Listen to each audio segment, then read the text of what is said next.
Myself Harshit Kumar Pandey, and in this video we will discuss about how to solve the non-homogeneous types of matrix। यानी इस video में हम बात करेंगे कि अगर कोई non homogeneous types of matrix दिया हो तो उसको हम कैसे सॉल्व करेंगे।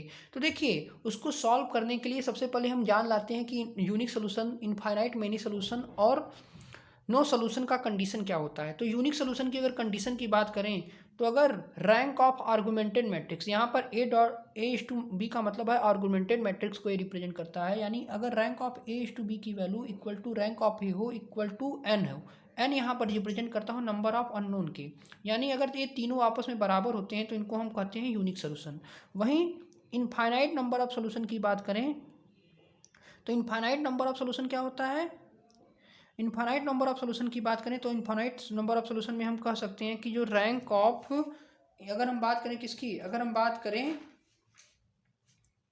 इनफाइनाइट नंबर ऑफ सोल्यूशन की, तो वहाँ पर अगर आर्गुमेंटेड मैट्रिक्स का रैंक, आर्गुमेंटेड मैट्रिक्स A/B की वैल्यू अगर रैंक ऑफ ए के बराबर हो बट रैंक ऑफ ए की वैल्यू क्या हो, लेस देन n हो, क्या हो, लेस देन क्या हो, n हो, तो उसको हम क्या बोलेंगे, इनफाइनाइट नंबर ऑफ सोल्यूशन।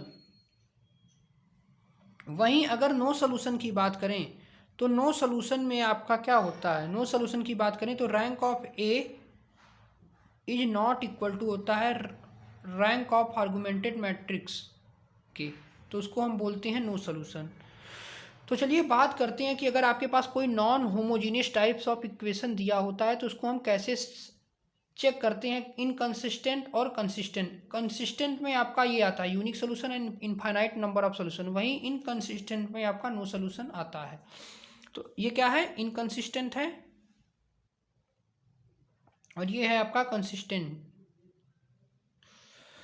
तो अगर हम बात करें, अगर आपके पास non homogeneous type of equation दिया, non homogeneous type of equation मतलब जैसे होमोजीनियस में आपने देखा था कि एक्स इक्वल टू जीरो की फॉर्म में था, वहीं नॉन होमोजीनियस इक्वेशन में X is equal to B की फॉर्म में होगा ये, यानी यहाँ पर बी की कुछ ना कुछ वैल्यू होगी, तो उसको हम बोलेंगे non homogeneous types of equation.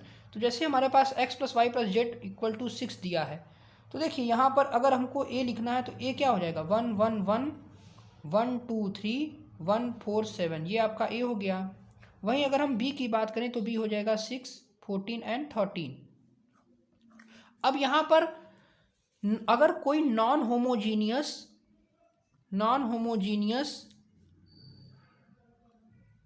System of equation दिया होता है, सिस्टम ऑफ इक्वेशन दिया होता है तो हम वहाँ पर आर्गुमेंटेड मैट्रिक्स बनाते हैं। क्या बनाते हैं, आर्गुमेंटेड मैट्रिक्स बनाते हैं। तो वहाँ पर हम आर्गुमेंटेड मैट्रिक्स बनाएंगे, आर्गुमेंटेड मैट्रिक्स बनाएंगे। अब देखिए आर्गुमेंटेड मैट्रिक्स किस प्रकार से होता है, तो ये इस प्रकार से होता है। यानी अब यहाँ पर ए में आप जैसे आर्गुमेंटेड मैट्रिक्स बनाता है तो कुछ इस फॉर्म में ये होगा, यानी हमको A/B इस तरह से इसको लिखना पड़ेगा। तो अगर हमको A/B लिखना है तो हम कैसे लिख सकते हैं इस वाले क्वेश्चन में, तो सबसे पहले आप ए लिख लीजिए, ए मैट्रिक्स, फिर यहाँ पर डॉट का सिंबल दे दीजिए और यहाँ पर बी की वैल्यू लिख दीजिए। तो ये अब क्या बन गया, आर्गुमेंटेड मैट्रिक्स बन गया। ये क्या बन गया आपका, आर्गुमेंटेड मैट्रिक्स बन गया। अब इस आर्गुमेंटेड मैट्रिक्स का आप रैंक फाइल कर लीजिए with the help of echelon form, यानी एकलन फॉर्म की सहायता से आप इसका रैंक निकालेंगे। तो रैंक निकालने के लिए हम क्या करते हैं, इसको जीरो बनाना है, यानी इसको जीरो बनाना है, इसको जीरो बनाना है। तो इस तरह से हम इसके रैंक को फाइंड करते हैं। तो सबसे पहले मेन एम हमारा होता है कि ये वाला जो रो है इसकी वैल्यू को जीरो बनाना, इसकी वैल्यू को जीरो बनाना। तो हम क्या करते हैं, हम यहाँ पर ऑपरेशन को कुछ परफॉर्म करते हैं। देखिए हम ऑपरेशन परफॉर्म करते हैं, तो हम यहाँ पर ऑपरेशन परफॉर्म किया कि हमने R3 में से R1 माइनस कर दिया और R2 में से R1 माइनस कर दिया, ये हमने ऑपरेशन परफॉर्म किया। तो अगर आप ऑपरेशन परफॉर्म करेंगे तो इसकी वैल्यू आ जाएगी 1 1 1, ये तो 6 ही रहेगा आपका। अब R2 में से R1 गया तो क्या हो जाएगा, R2 में से R1 गया तो हो जाएगा 0, 2 माइनस 1 1, 3 माइनस 1 2, 14 माइनस 6 करेंगे तो क्या आ जाएगा 8। उसी तरह R3 में से R1 1 minus 1 0, 4 minus 1 3, 7 minus 1 6, 13 minus 6 24। तो ये क्या हो गया आपका, यहाँ पर हमने ऑपरेशन को परफॉर्म कर दिया। अब हमको इस 3 को 0 बनाना है, तो 3 को 0 बनाने के लिए हम क्या करेंगे, तो हम यहाँ पर ऑपरेशन परफॉर्म कर दिया। R3 में से हमने R3 माइनस 3R2 कर दिया। तो अगर R3 में से 3R2 माइनस करेंगे तो आपका क्या बनेगा, कुछ इस प्रकार से मैट्रिक्स बनेगा। देखिए 1 1 1 6, इसको डॉटेड लाइन से रिप्रेजेंट कर दीजिए। ये हो जाएगा 0 1 2 8। अब ये 0 3 माइनस 3 0 6 माइनस 6 0 24 माइनस 24 0। तो यहाँ पर आप देख सकते हैं कि ये पूरी एलिमेंट 0 बन गई। तो ये पूरा एलिमेंट अगर 0 बन गया तो यहाँ पर आपका अगर रैंक पूछे हम आर्गुमेंटेड मैट्रिक्स A/B का, तो क्या वैल्यू आ गई, A/B। यानी अगर हम आर्गुमेंटेड मैट्रिक्स का रैंक पूछे तो आप रैंक में क्या देखते हैं, non zero row, sum of non zero row को ही देखते हैं। तो अगर हम सम ऑफ नॉन जीरो की बात करें, नॉन जीरो रोज, तो सम ऑफ नॉन जीरो रोज क्या है, यहाँ पर आप देख सकते हैं 2 है। तो इसका रैंक क्या हो जाएगा आर्गुमेंटेड मैट्रिक्स का, 2 हो जाएगा। तो यहाँ पर आप देख सकते हैं कि जो आर्गुमेंटेड मैट्रिक्स A/B है, इसकी वैल्यू क्या है, इक्वल टू है रैंक ऑफ ए के, यानी ये वैल्यू रैंक ऑफ ए के बराबर होगी। अब यहाँ पर हमारे पास कंडीशन क्या था, देखिए अगर आपका आर्गुमेंटेड मैट्रिक्स A/B की वैल्यू इक्वल टू हो रैंक ऑफ ए के, अब यहाँ पर अगर आप रैंक ए का भी निकालेंगे तो इतना ही आएगा, कितना आएगा, 2 आएगा। बट अब यहाँ पर आप देख सकते हैं कि आर्गुमेंटेड मैट्रिक्स A/B की वैल्यू इज इक्वल टू है रैंक ऑफ ए के, बट ये वैल्यू जो है वो नॉट इक्वल टू है किसके, यानी नॉट इक्वल टू है या लेस देन है किसके, लेस देन है n के।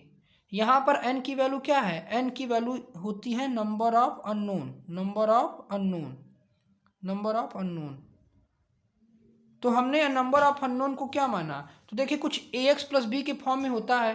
तो a तो आपका ये हो गया, अब x की वैल्यू यहाँ पर क्या मान लिया हमने, x y z। तो नंबर ऑफ अननोन क्या है, यहाँ पर 3 है, नंबर ऑफ अननोन क्या है, 3 है। यानी रैंक ऑफ a की वैल्यू लेस देन है 3, यानी इसको लिखना चाहें तो rank of augmented matrix A/B की वैल्यू इक्वल टू है रैंक ऑफ ए के बट नॉट इक्वल टू 3 है। तो ये क्या कंडीशन हो गई, तो ये आपका कंडीशन हो गया किसका, इनफाइनाइट नंबर ऑफ सोल्यूशन का। तो ये आपका हो गया इनफाइनाइट नंबर ऑफ सोल्यूशन का एग्जाम, यानी ये इनफाइनाइट नंबर ऑफ सोल्यूशन है, क्योंकि यहाँ पर रैंक ऑफ A/B यानी रैंक ऑफ आर्गुमेंटेड मैट्रिक्स की वैल्यू रैंक ऑफ ए के तो बराबर है लेकिन नंबर ऑफ अननोन से कम है। तो ये इनफाइनाइट नंबर ऑफ सोल्यूशन है। तो इनफाइनाइट नंबर ऑफ सोल्यूशन अगर ये आ गया तो हम यहाँ पर क्या बनाएंगे, अब इसकी हेल्प से हम क्या करेंगे, यहाँ पर इक्वेशन को फॉर्म करेंगे। तो इसको अगर हम लिखना चाहें तो क्या लिख सकते हैं, देखिए अब इसकी हेल्प से हमको इक्वेशन बनाना है तो हम इसको लिख सकते हैं x plus Y plus Z equal to 6। अब यहाँ पर y की वैल्यू हो गई y प्लस z की वैल्यू हो गई 2z इक्वल टू 8। ये दो आपके इक्वेशन बनेंगे, ये दो आपके क्या बनेंगे, इक्वेशन बनेंगे। तो देखिए मैंने आपको बताया था कि number of linearly independent solution क्या होते हैं, लीनियरली इंडिपेंडेंट सोल्यूशन को कैसे हम निकालते हैं, इंडिपेंडेंट, एक सेकेंड, लीनियरली इंडिपेंडेंट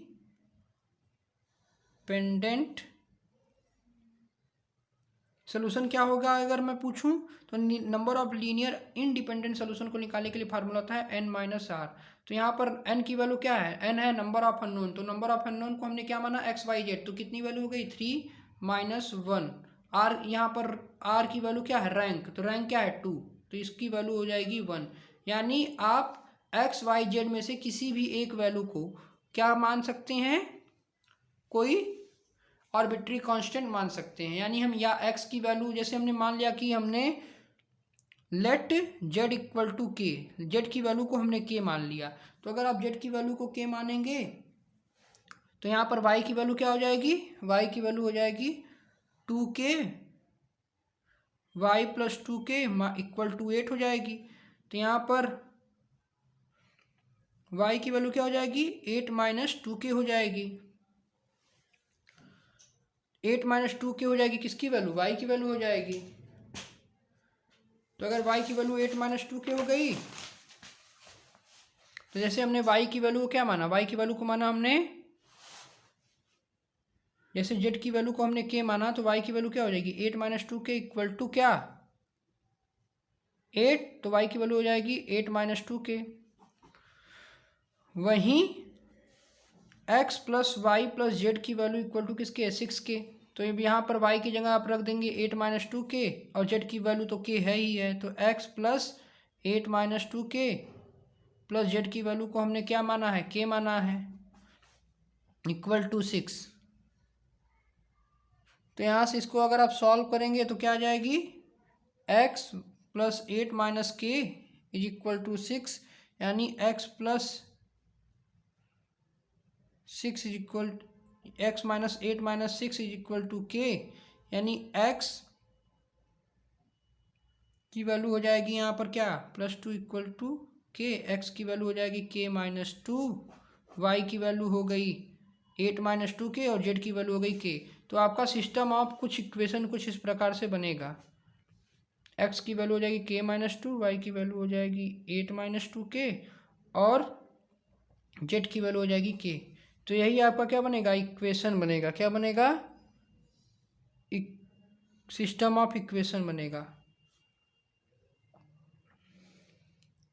तो इस तरह से हम किसी भी इक्वेशन को जज कर सकते हैं कि कंसिस्टेंट है या इनकंसिस्टेंट है, और वहाँ से हम इसके सिस्टम ऑफ इक्वेशन को फाइंड कर सकते हैं। यानी x की वैल्यू यहाँ पर k माइनस 2 हो गई, y की वैल्यू 8 माइनस 2k हो गई और z की वैल्यू हो गई k।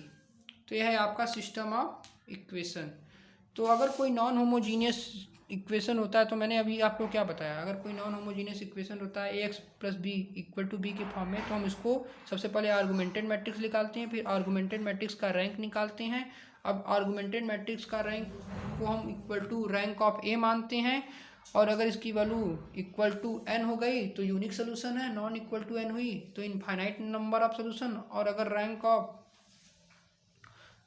Augmented matrix A is to augmented matrix की वैल्यू ए के बराबर नहीं है तो नो सोल्यूशन होता है। तो यहाँ पर आपने देख सकते हैं कि ये वैल्यू जो थी यहाँ पर रैंक ऑफ ए की वैल्यू लेस देन n है, तो नंबर ऑफ अननोन के से छोटी है, तो ये इनफाइनाइट नंबर ऑफ सोल्यूशन बनेंगे। तो यहाँ पर हम नंबर ऑफ इंडिपेंडेंट सोल्यूशन निकालेंगे जिसकी वैल्यू होती है n माइनस आर के बराबर। तो यहाँ से अननोन की वैल्यू है 3 माइनस 2 इक्वल टू 1। तो अब यहाँ पर हम किसी भी एक की वैल्यू एक्स वाई जेड में से किसी भी एक की वैल्यू को क्या मान सकते हैं, के। तो हमने जेड की वैल्यू को के माना और जेड की वैल्यू के मानकर यहाँ पर जो equation X plus Y plus Z equal to 6 दिया था और Y plus 2 Z equal to 8 दिया था, यहाँ पर हमने जेड की जगह के रख दिया। तो कुछ इस प्रकार से वैल्यू आ गई इक्वेशन में, और यहाँ पर हमने एक्स वाई और जेड की वैल्यू को फाइंड किया और सिस्टम ऑफ इक्वेशन कुछ इस प्रकार से बना। तो ये है आपका कंसिस्टेंट और इनकंसिस्टेंट को जज करना। Thanks for watching this video.